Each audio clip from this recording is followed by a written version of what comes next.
learners that teach a class for you identify the incorrect sentences by following grammatical rules.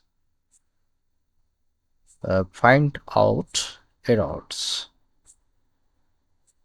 He said that the government had achieved a milestone to complete the building. তাহলে he said that the government had achieved a milestone to complete the building. তাহলে এখানে কোথায় ভুল আছে? তাহলে government যে একটা milestone লাভ করেছিল, অ্যাচিভ করেছিল, অর্জন করেছিল, বলছে টু কমপ্লিট দ্য বিল্ডিং, এটা হতে পারে না। তাহলে ইনফিনিটিভ হবে না, এখানে জিরান্ড ব্যবহার করতে হবে। কারণ হচ্ছে ইনফিনিটিভ হচ্ছে মানে the action is incomplete for infinitive. যখন ইনফিনিটিভটাকে ব্যবহার করা হবে তখন the action is incomplete, the action is incomplete. আর যখন জিরান্ড ব্যবহার করা হবে তখন হবে অ্যাকশন ইজ কমপ্লিট। তাহলে এখানে যে মাইলস্টোনটা যে পেয়েছিল, অ্যাচিভ করেছিল, বিল্ডিংটা তো সম্পূর্ণ করে, তাহলে এখানে হবে জিরান্ড হবে, তাহলে by completing,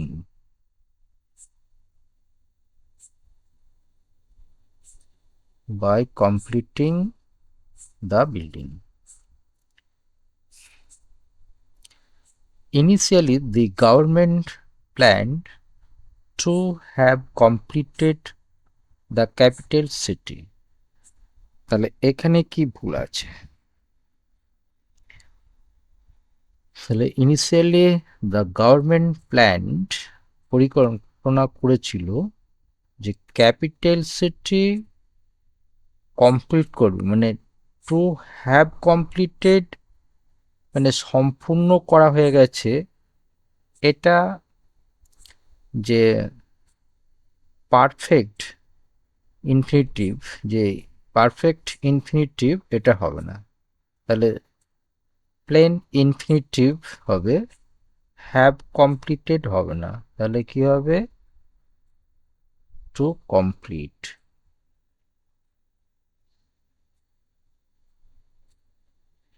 Initially, the government planned to complete the capital city. It was delayed due to various reasons. তাহলে it was delayed, এটা বিলম্ব হয়েছিল, ডিউ টু জন্য, ভেরিয়াস রিজন। তাহলে ভেরিয়াস যে অ্যাডজেক্টিভ, এইটা যখন বসবে তখন তারপর যে নাউন থাকবে সেটা প্লুরাল হবে। তাহলে এখানে একটা এস যোগ হবে। He said that the government addressed all the issues.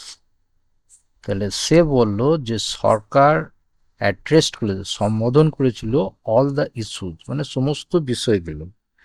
তাহলে এখানে গভর্নমেন্ট যে অ্যাড্রেসড করেছিল, এই কাজটা হচ্ছে সবচেয়ে অতীতে ঘটেছিল, অতএব এখানে হবে পাস্ট পারফেক্ট টেন্স হবে।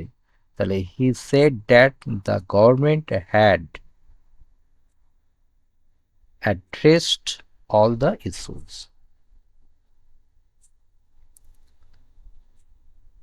আচ্ছা, he parted to his children for long, মানে সে চিরতরে তার সন্তানদের থেকে আর কি মানে বিচ্ছিন্ন, তার সন্তান এর কাছ থেকে বিচ্ছিন্ন মানে আলাদা আর কি। তাহলে এখানে যেহেতু নাউন বোঝাচ্ছে মানে পার্সন আর কি, যেহেতু এটা পার্সন ইন্ডিকেট করছে, তাহলে পার্সন, চিলড্রেন,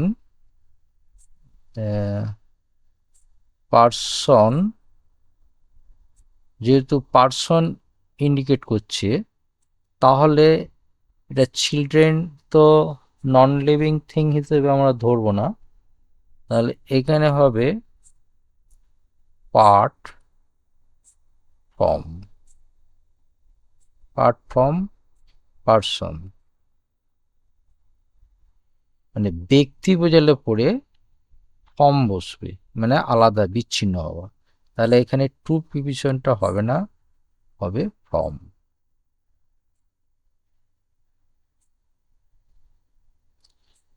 তাহলে হি parted from his children for long. আচ্ছা, when she went to live in Mumbai, she had to part of her dog। যে তার, যে যখন সে মুম্বাইতে বাস করে বলে গিয়েছিল, তার কুকুর থেকে সে আলাদা হয়েছিল, মানে আলাদা হতেই হয়েছিল তাকে। তাহলে এখানে অফ যে প্রিপোজিশন আছে এটা হবে না। তাহলে যখন part with animals slash things, বস্তু বা ইতর প্রাণী এই সমস্ত যখন সেপারেট করা বোঝাবে, তখন প্রিপোজিশন বসবে with.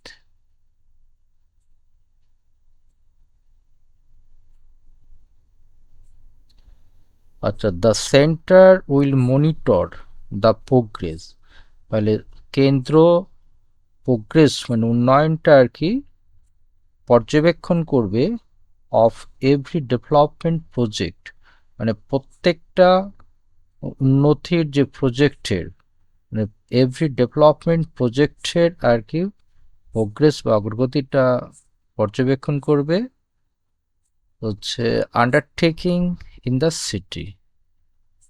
Undertaking in the city হবে না, আন্ডারটেকিং হচ্ছে এখানে প্রেজেন্ট পার্টিসিপল করা আছে, তাহলে এটা হবে পাস্ট পার্টিসিপল হবে, তাহলে হবে আন্ডার টেকেন, যেটা দায়িত্ব নেওয়া হয়েছিল যে প্রজেক্টটা ইন দ্য সিটি, এটা হবে।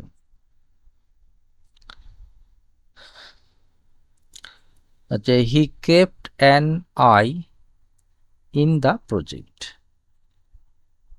তাহলে এখানে সে প্রজেক্টের ওপর মানে অবজার্ভ করেছিল, তাহলে কেপ্ট অ্যান আই, ইন হবে না, তাহলে ইনের পরিবর্তে এখানে হবে অন, তাহলে কেপ্ট অ্যান আই অন, এটা মানে হচ্ছে অবজার্ভ,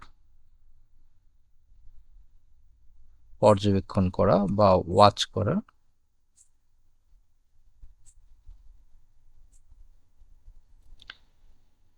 আচ্ছা, হি দে কেপ্ট দ্য ওয়ার্ক, তারা কাজটা রাখে ইন সার্ভিল্যান্স, মানে পর্যবেক্ষণের মধ্যে রাখে আর কি, বা তদারকির মধ্যে রাখে, তাহলে they kept the work in surveillance, in surveillance হবে না, তাহলে এটা কেটে হবে আন্ডার হবে।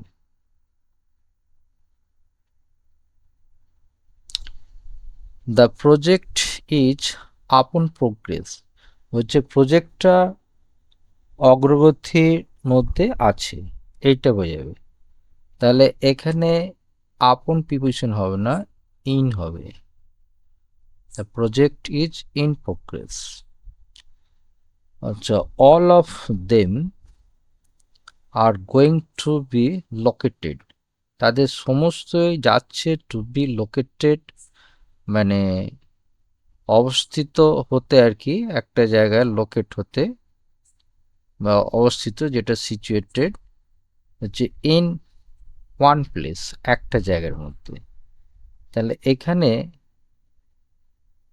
In one place, in preposition হবে না, হবে এখানে at one place. The government has set up 120 shops in 30 modular containers. তাহলে গভর্নমেন্ট হ্যাজ সেট আপ মানে স্থাপন করেছে 120টা শপস, দোকান, যেটা ইন 30 মডুলার কন্টেনার, তার মধ্যে 30 মডুলার কন্টেনারও মধ্যে আর কি। তাহলে এখানে ইন প্রভিশনটা একদমই হবে না, তাহলে হবে উইথ ইন, হবে উইথিন 30, মানে 30টার ভিতরে,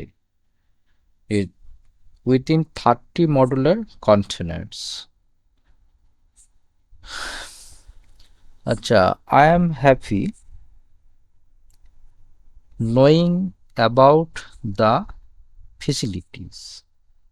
তাহলে আমি সুখী হব বা আমি সুখী হই হচ্ছে নোয়িং অ্যাবাউট দ্য ফেসিলিটি। তাহলে এখানে ব্যবহার করা হয়েছে পার্টিসিপল, এটা পার্টিসিপল হবে না, এটা হবে ইনফিনিটিভ হবে, to know. To know, I am happy to know about the facility, যে ফেসিলিটি সম্বন্ধে জানবো। আচ্ছা, he stressed the need of more such innovative idea. তাহলে সে জোর দিয়েছে যে প্রয়োজনটা আরও এইরূপ নতুন নতুন আর কি ধারণার। তাহলে এখানে দ্য নিড অফ প্রিপোজিশন বসবে না, দ্য নিড ফর হবে, for more such innovative ideas. All of you had done trading for more of 18 years। যে তোমাদের সকলেই হ্যাড ডান ট্রেডিং, যে ট্রেডিং বা ব্যবসাটা যে করেছিল ফর মোর অফ 18 years, হচ্ছে 18 বছরের বেশি আর কি। তাহলে এখানে প্রিভিশন অফটা হবে না, এখানে মোরের পর হবে দেন, মোর দেন 18 years।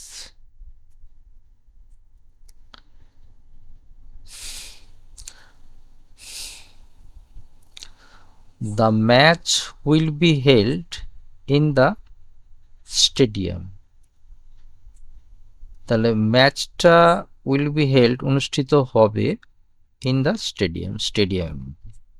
এখানে স্টেডিয়াম ব্যাপক অর্থে হবে না, একটা পার্টিকুলার শর্ট জায়গা অর্থে, শর্ট লোকেশন অর্থে ব্যবহার করা হবে। তাহলে প্রিপোজিশন ইন হবে না, এখানে হবে অ্যাট দ্য স্টেডিয়াম, যেমন at the airport, at the station, at the bus stop, এইরকম দ্বারা অর্থে আর কি ব্যবহার করা হবে। The government announced their seat sharing formula ahead of the upcoming election। তাহলে এখানে ভুল কোথায় আছে? The government announced their seat sharing formula ahead of the upcoming election। তাহলে এখানে দেয়ারটা কোথা থেকে পেল? কিন্তু প্লুরাল নেই, তাহলে গভর্নমেন্ট, তাহলে এখানে দেয়ার যে পজিটিভ অ্যাডজেক্টিভ দিয়েছে, তাহলে গভর্নমেন্টের যেহেতু সিঙ্গুলার, তাহলে এখানে প্লুরাল বসবে না, সিঙ্গুলারই বসবে, সেটা বসবে it's. It's seat sharing formula ahead of the upcoming election। আশা করি লার্নারদের ভালোই লেগেছে। আমি এখানে ক্লাসটা এন্ড করলাম।